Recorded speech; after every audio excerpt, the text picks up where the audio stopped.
Bien, en este último vídeo ya de esta serie dedicadas a las galgas extensiométricas y a las células de carga,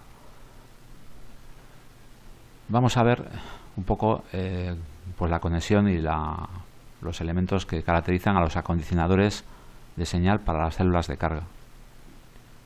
Bien, los acondicionadores de señal para las células de carga normalmente son los que a su vez proveen también de la alimentación.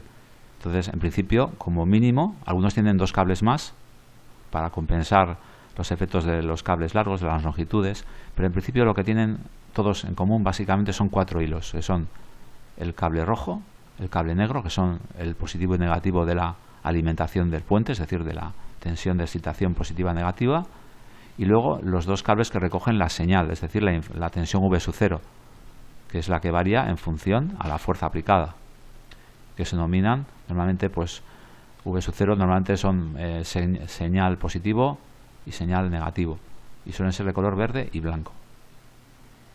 La tensión del acondicionador puede ser tanto en corriente continua de 24 voltios como corriente alterna de 220. Normalmente no se va a aplicar en los mismos terminales, sino que tendrá dos terminales para alterna, si es que tiene la posibilidad de alimentarse de varias formas.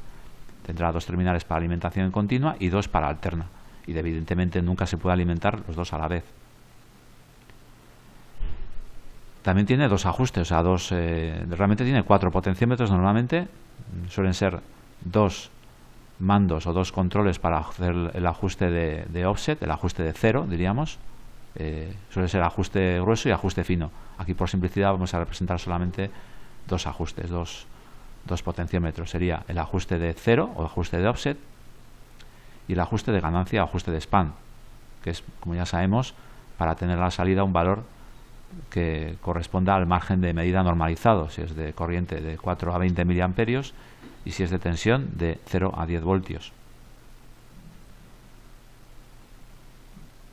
Entonces, en cuanto a los tipos de salida que podemos tener de los acondicionadores, puede ser salida por tensión, en el cual tengo una tensión de salida, un cable, un terminal V positivo y V negativo, para conectarle pues el elemento al que vayamos a aplicar esa tensión de señal, esa señal del acondicionador, que puede ser un PLC, automata programable, sistema de adquisición de datos o display digital. También puede ser una salida analógica por corriente, en la cual tengo una I más de salida, una I out más y una I out menos. Luego tenemos que fijarnos cómo lo llama el fabricante. Siempre es mejor coger la hoja de especificaciones, donde aparecerá siempre un esquemita de conexiones, o en el propio acondicionador también suele venir pues alguna pegatina, la cual nos explica un poco cómo va el conexionado. Lo que no podemos hacer en ningún caso es conectar una salida de tensión a una entrada de corriente, porque en este caso, si hacemos eso, haríamos un corto, y si conectamos una salida de corriente a una entrada de tensión, pues en principio no pasaría nada, pero no funcionaría, porque una entrada de tensión se comporta como un voltímetro, una resistencia asociada infinita. En cambio, una entrada por corriente se comporta como un amperímetro, como medir con un amperímetro, y un amperímetro tiene una resistencia interna idealmente de 0. Luego, conectar un amperímetro es como hacer un cortocircuito a efectos de consumo de corriente. Por esa razón hay que conectar cada tipo de entrada con su tipo de salida adecuado.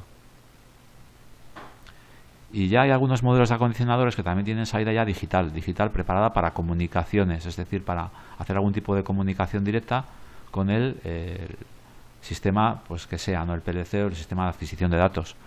En este caso ya tendríamos una salida ya donde previamente habremos hecho un acondicionamiento de convertir la señal analógica a señal digital. Aquí tenemos una conexión típica, pues sería la RS232, un puerto serie de los que hemos tenido los ordenadores mucho tiempo.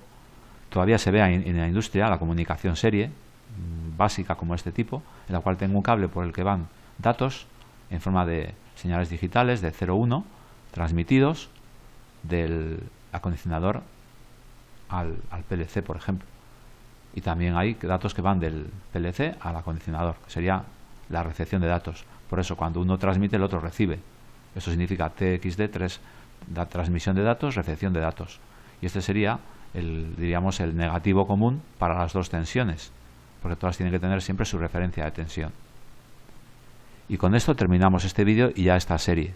Espero que te haya servido para repasar y para entender mejor las características más importantes de las galgas extensiométricas, de su aplicación en células de carga y de la aplicación de estas en diferentes ejemplos, tanto de diferentes tipos de industrias.